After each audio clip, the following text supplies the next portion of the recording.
Cet objet est très cool. C'est une très très bonne idée. Mais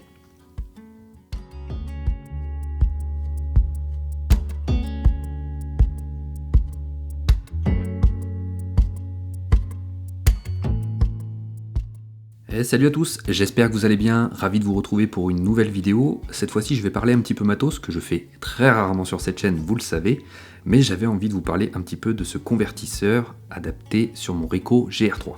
Alors, dans un premier temps, je vais rappeler un petit peu le contexte, vous le savez peut-être ou vous le savez peut-être pas, pour ceux qui me suivent en tout cas sur les réseaux le savent. Je me sépare de mon matériel Sony, donc j'en parlerai pas ici, c'est pour des raisons professionnelles. J'adapte toujours mon matériel, j'en suis toujours à ce point-là, on va dire. Il y avait un objectif que j'aimais beaucoup. J'avais fait d'ailleurs une ou deux vidéos, je vous les remets là, des POV avec le fameux FE 20 mm f1.8, un grand angle qui s'avère être très créatif et j'ai beaucoup aimé l'utiliser pour faire de la street photo notamment. Donc comme je me sépare de mon matériel Sony, je me sépare aussi de cet objectif.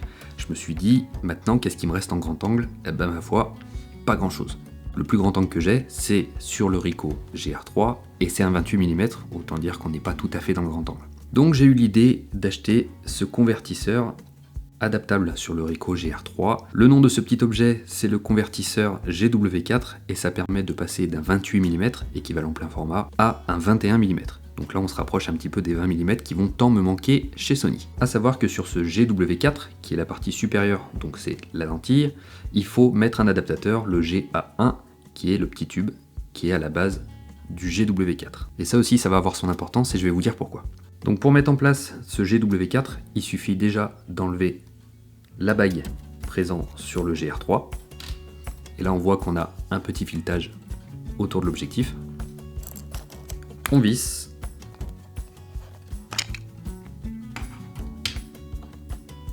Et on se retrouve avec un 21 mm. Alors l'idée est cool parce que maintenant vous le savez, j'adore shooter au grand angle, mais en toute honnêteté, il y a quand même 2-3 choses qui me chagrinent. La première chose pour moi qui va pas, c'est qu'au moment où on le visse, on n'a pas de clip.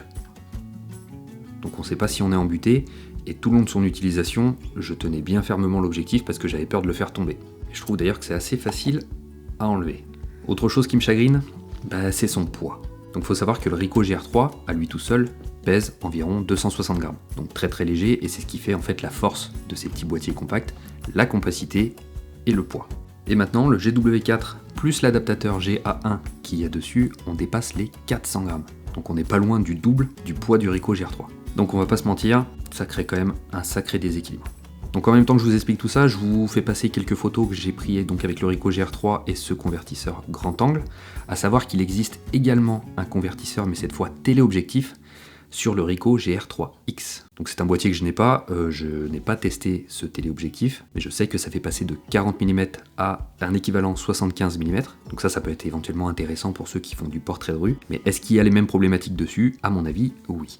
Donc je vous fais passer quelques photos que j'ai prises dans les rues de Vienne avec le Ricoh GR3 et le convertisseur grand angle GW4, histoire de voir un petit peu ce que ça donne. Alors, je suis désolé pour les puristes, je suis pas allé voir dans les angles des photos, voir si on avait de la perdition de qualité, et pas non plus spécialement regarder s'il y avait du vignettage ou quoi que ce soit, je voulais voir vraiment le mettre en condition et voir ce que je pouvais réaliser avec.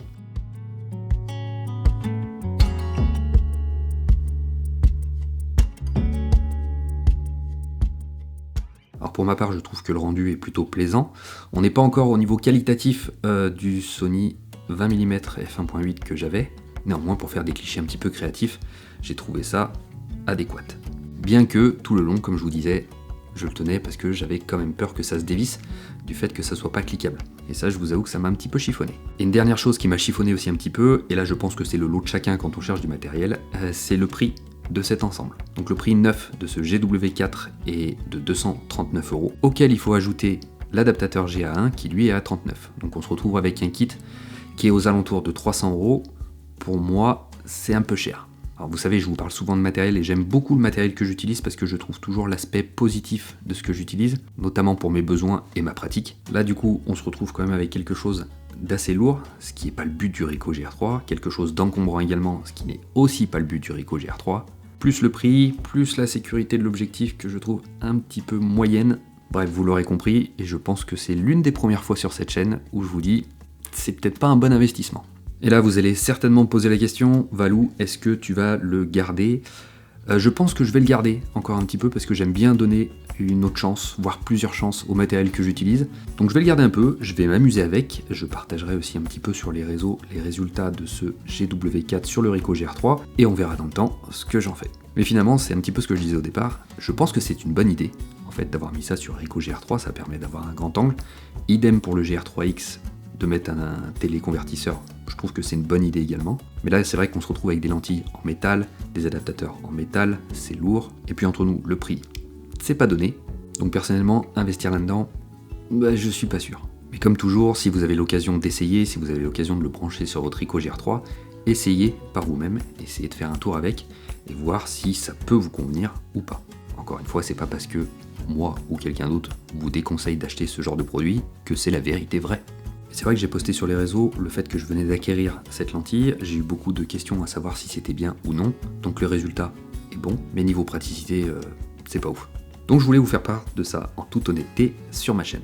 Et encore une fois, comme je vous l'ai dit, je fais pas de test de matériel, je vous dis juste mon ressenti que j'ai eu avec cet objet. Donc voilà, cette vidéo est pas très longue, n'hésitez pas à laisser vos commentaires si vous aussi vous avez un convertisseur grand angle sur le Ricoh GR3 ou un téléconvertisseur sur le GR3X et dites-moi un petit peu en commentaire ce que vous pensez de cet objet. Quant à moi, je vais préparer le prochain voyage. Alors il n'y aura pas de POV, je vous le dis, ça sera la semaine prochaine, je pars avec mon cher collègue Sandpix. On va partir à l'étranger, mais vu que je vais être assez réduit en bagage cabine, il est fort possible que je n'emmène pas ma caméra, la DJI Osmo Pocket 3. Même si elle n'est pas imposante, je pense que ça rentrera pas avec tout le matos photo que je vais emmener. Mais bon, c'est pas grave, le but c'est de kiffer en photo avec Nico, et aussi faire du repérage pour voir si je peux proposer une future initiation là-bas. Mais bon, là encore, personne ne sait où je vais, donc je ne dis rien non plus aujourd'hui. Si ça vous intéresse et que vous voulez avoir des news, n'hésitez pas à me suivre sur Instagram, sur Facebook, je posterai très prochainement de cet endroit. Voilà, je vous souhaite à tous de faire de bonnes photos, soyez créatifs, prenez plaisir à shooter, c'est vraiment le principal. Et moi, je vous dis à très vite. Salut.